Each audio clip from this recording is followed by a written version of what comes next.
آج ان تمام سوالات کا جواب دینے کے لیے ہمارے وزیر اعظم کے special assistant to the prime minister on petroleum Nadeem Babar صاحب موجود ہیں. بہت شکریہ ندیم بابر صاحب پروگرام میں شرکت کرنے کا. 18 اپریل 2019 کو ناظرین ندیم بابر صاحب کا بطور پیٹرولیم ڈویژن میں special assistant to the prime minister کا نوٹیفیکیشن ہوا تھا جو آپ اپنی اسکرین پہ دیکھ رہے ہیں. یہ ٹرمز آف ریفرنس بن گیا. اب 2 انکوائری کمیٹیز ہیں اس حوالے سے. تو یہ دوسری کمیٹی جو ہے یا پہلی کمیٹی اب آپ سے بھی تحقیقات کریں گے؟ دیکھیں پہلی کمیٹی جو ہے نا وہ فیلڈ انسپیکشن کی تھی کہ ڈیپوز پہ کوئی او ایم سیز نے فیول تو نہیں روکا ہوا. سو وہ فیلڈ انسپیکشن تھی اور وہ منسٹری نے کام کیا. 8 تاریخ کو نوٹیفائی کیا منسٹر صاحب نے.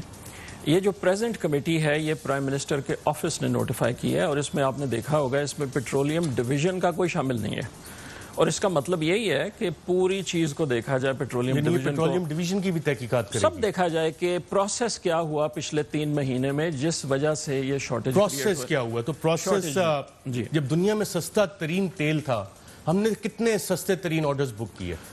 آپ کو شاید یاد ہوگا کہ میں نے 2-3 پریس کانفرنسز میں بتایا کہ جو ہمارا پرائسنگ میتھڈ چلا آ رہا ہے 2010 سے اس کے مطابق پی ایس او نے جو پچھلے مہینے کی خریداری کی ہوتی ہے اس کی ایوریج لے کے وہ پرائس بنتی ہے اگلے مہینے کے لیے. سستا ترین آپ نے جو آرڈر بک کیا کوئی ایک مجھے بتا دیں کہ جی یہ ہم نے سستا ترین کیا.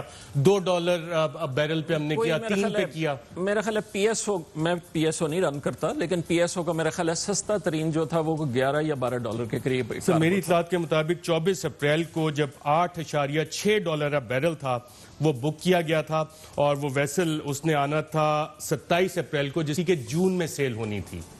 تو ہم نے منیمم بھی 8 پہ کیا جبکہ چین اور ہندوستان اس حوالے سے خبریں بھی بہت ساری ہیں کہ انڈیا نے 5,000 کروڑ اپنے پیسے اور Indian currency 5,000 crore by filling strategic oil reserve during lockdown. China stockpiles crude as prices collapse. China crude reserves to reach 1.5 billion barrels in 2020. ہم نے کتنے اسٹریٹجک ریزرو اس حوالے سے بلڈ کیے, کتنا تیل ہم نے منگوا کے سٹاکس فل کیے؟ دیکھیں ہماری جو سٹوریج کیپیسٹی ہے نا ملک میں وہ 25-30 دن سے زیادہ نہیں ہے. سو جس کو اسٹریٹجک ریزرو کہتے ہیں جو آپریشنل ریزرو نہیں ہوتے وہ یوز نہیں کیے جاتے. آپریشنل ریزرو وہ ہوتے ہیں جس میں تیل آ رہا ہے نکل رہا ہے. اسٹریٹجک ریزرو ہوتے ہیں جو بھر کے رکھے جاتے ہیں. ہمارے پاس وہ کیپیسٹی ہے ہی نہیں اس ملک میں. کوئی اسٹریٹجک ریزرو کی فزیکل کیپیسٹی نہیں ہے.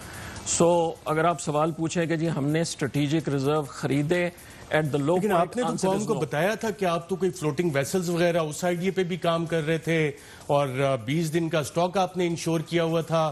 فلوٹنگ ویسلز کا آئیڈیا تو آپ کا تھا نا؟ نہیں, فلوٹنگ ویسل کا آئیڈیا میریٹائم نے آفر کیا تھا کہ وہ اپنی 2 ویسلز جو اس وقت کروڈ لا رہی ہیں ان کو کروڈ کی سروس سے ہٹا کے سر ایک